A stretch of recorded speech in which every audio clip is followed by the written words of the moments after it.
Buenas tardes, voy a realizar una exposición sobre lo que es la constipación para personal de salud y personal médico. Vamos a empezar. La constipación en nuestro código CIE-10 va a estar identificado por el K59. Tenemos una guía práctica clínica con resolución directoral número 111 del 2022 por el Hospital Nacional Docente Madre Niño San Bartolomé, en la cual se tiene que no hay una unanimidad en la definición de estreñimiento.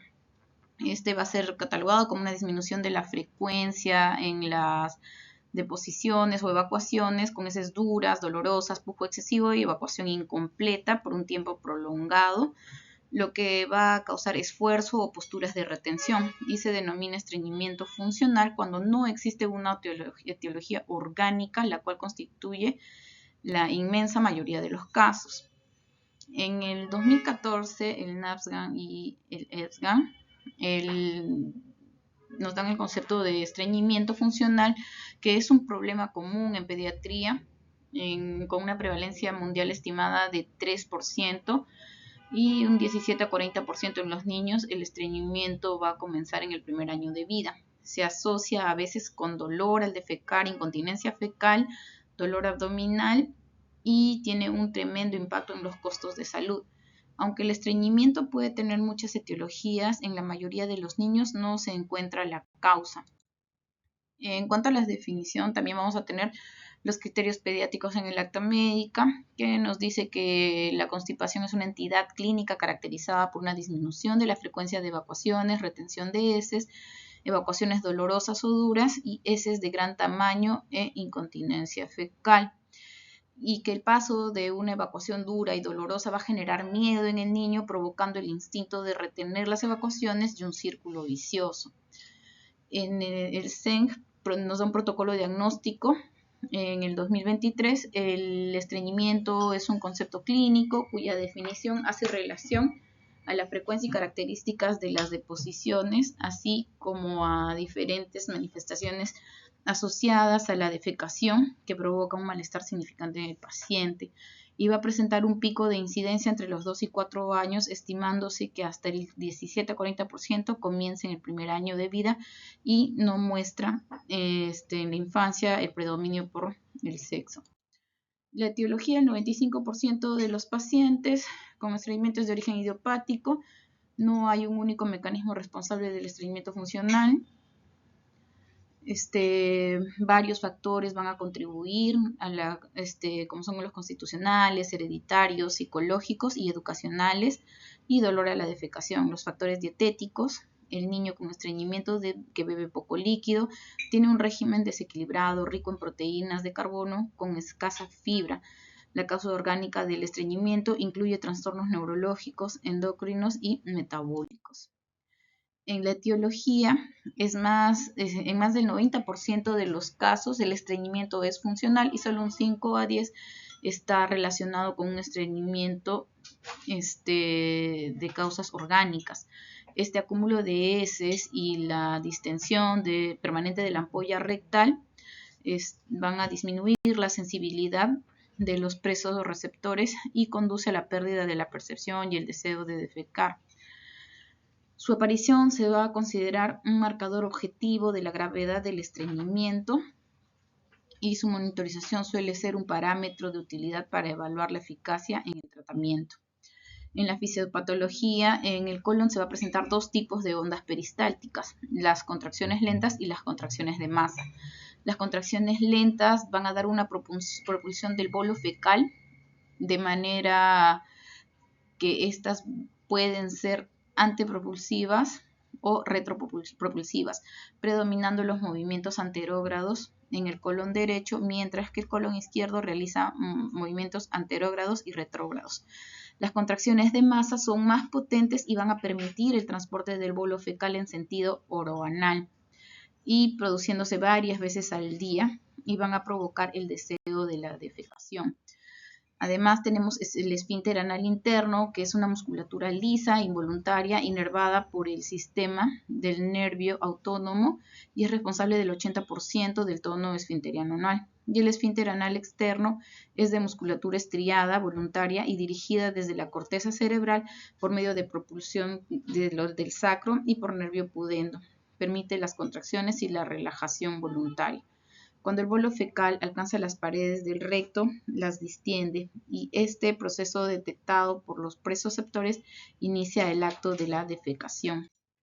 En la fisiopatología, en el desarrollo de la incontinencia, lo que vamos a ver es que va a haber un reservorio rectal intacto, la adecuada inervación y propiocepción del complejo muscular ano-rectal, el músculo, el funcionamiento coordinado de los esfínteres externos y esfínteres internos, así como también la percepción en el margen anal y un desarrollo cognitivo apropiado.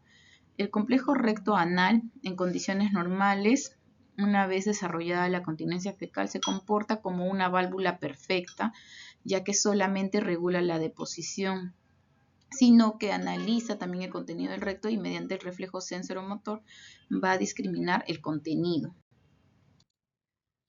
Cuando crónicamente se retienen las heces por acomodación de la pared rectal que se va distendiendo, los presoceptores rectales disminuyen su sensibilidad, adaptándose a una mayor represión y dificultando todo el mecanismo anteriormente explicado ya. Se necesita entonces una mayor presión para estimular a los presoceptores y relajar al esfínter interno. Más tarde desaparece el reflejo anal excitatorio, lo que lleva aparejado la aparición de incontinencia fecal retentiva y también conocida como incontinencia por rebosamiento. En la fisiopatología se crea un círculo vicioso, vamos a partir del fecaloma que va a causar fisuras, dolor, temor a la defecación y bloqueo voluntario, lo que va a dar retención fecal, distensión rectal, compactación y deshidratación fecal y por ende otra vez el fecaloma, ¿no? Estas son conductas retentivas que va a tener el niño y en él va a causar porque el hecho de estar reteniendo las heces, estas se van a ir deshidratando dentro y van a aumentar progresivamente el volumen. Y cuando el proceso retentivo se vence, el bolo fecal va a producir en su salida fisuras, sangrado y dolor. El dolor origina un bloqueo voluntario de la defecación y el conocido círculo del dolor. En los factores de riesgo asociados tenemos en los lactantes el destete, la lactancia, en el preescolar el entrenamiento para el control de esfínteres, o sea, cuando ya retiramos pañal, y en el escolar ingreso a la escuela, cambio de ambientes, problemas emocionales y movilización prolongada. En los factores de riesgo asociados tenemos también los estilos de vida, el adiestramiento inadecuado para el control de esfínteres, rechazo al inodoro fuera de casa, aportes de fibras y agua menor de lo recomendado y regímenes dietéticos restrictivos. Y en los factores hereditarios se ha descrito que tener antecedentes familiares sería un factor de riesgo para el estreñimiento. En el cuadro clínico es importante saber la cantidad de posiciones que puede presentar un menor por semana o una media por día, ¿no? En los lactantes o, bueno, neonatos menor de 0 y en los lactantes de 3 meses tenemos que las deposiciones por día pueden ser 2.9 con lactancia materna y con lactancia artificial 2. De 6 a 12 meses 1.8 es la media por día y de 1 a 3 años 1.4 y mayor de 3 una deposición por día. En el cuadro clínico tenemos que ver la historia clínica, es importante ver los antecedentes personales y dentro de esto es muy importante nosotros preguntar en qué tiempo eliminó el meconio y si pasó de las 48 horas se habrá que descartar la presencia de una enfermedad de Hirschsprung o en fibrosis quística. En los antecedentes familiares, tanto en relación patológica digestiva, ¿no?, como los que sufren de celiaquía, el Hirschsprung, enfermedad inflamatoria intestinal, alergia alimentaria, como extradigestiva, alteraciones renales, fibrosis quística y endocrinopatías. En la anamnesis es importante preguntar sobre las características de las heces, el número a la semana, el tamaño y la consistencia. Y para esto nos vamos a ayudar de la escala de Bristol. En el cuadro clínico tan importante ver lo que es la historia dietética, preguntar por la ingesta de pacientes, lácteos y líquidos.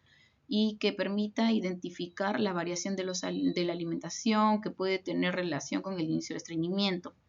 La exploración debe ser amplia y sistemática, va a tener que incluir la valoración del estado general y nutricional, exploración por órganos y aparatos con especial hincapié en la inspección de la palpación abdominal, el área lumbosacra y la exploración neurológica y más en miembros inferiores.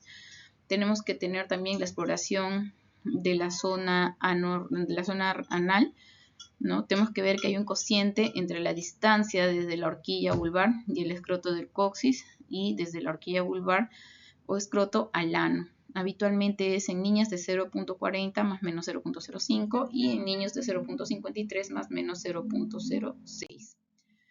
Bueno, acá vemos la escala de Bristol, la cual ya desde el tipo 3 nos está hablando de estreñimiento.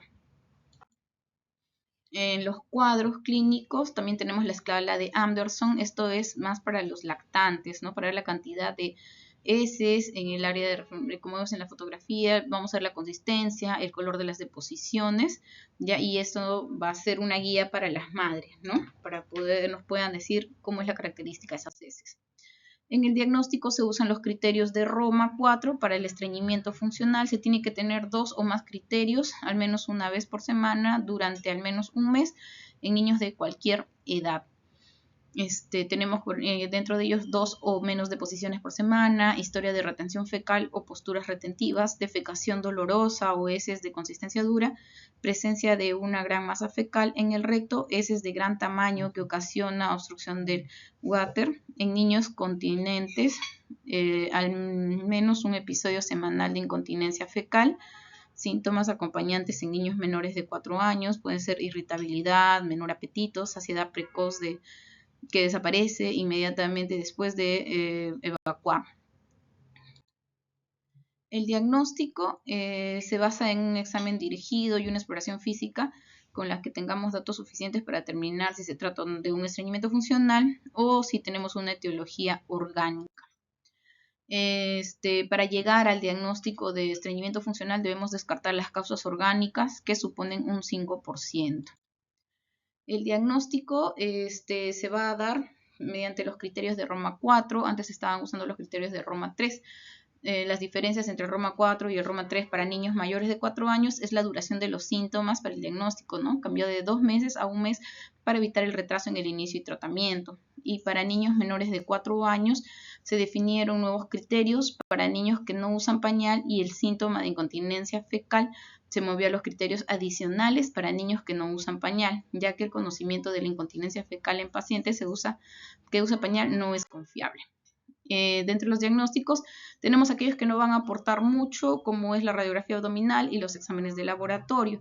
Ahora, el enema contrastado va a estar indicado en pacientes con datos de alarma, sugestivos de malformaciones anatómicas, estenosis colónica y enfermedad de Hirschsprung. De exámenes especiales complementarios tenemos la manometría anorrectal, que es la principal indicación para realizar una manometría anorrectal, es demostrar la presencia del reflejo recto anal inhibitorio. La manometría anorrectal es un método diagnóstico seguro, no invasivo y sensible para discriminar la constipación crónica de la enfermedad de Hirschsprung. Biopsia del recto está indicada en pacientes con datos de pseudoobstrucción intestinal con la finalidad de hacer diagnóstico diferencial entre enfermedad de Hirschsprung y displasia neuronal intestinal y miopatía visceral, en métodos más exactos y con menor porcentaje de error. El diagnóstico de constipación funcional es meramente clínico basado en los criterios de Roma 4. Otras pruebas son el test de sudor en el caso de sospecha de fibrosis quística y la consulta psiquiátrica en caso de trastornos psicoemocionales evidentes. Los diagnósticos tenemos aquí las tablas de Roma 4 para mayores de 4 años en las tablas azules y en las tablas rojas tenemos los criterios para los niños menores de 4 años, lo que se incluye los que ya no usan pañal.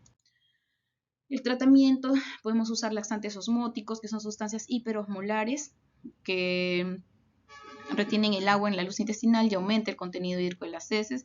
Los laxantes y lubricantes, que son sustancias oleosas no absorbibles y cuyo tránsito a través del tubo digestivo va a ablandar la masa fecal y la va a lubrificar.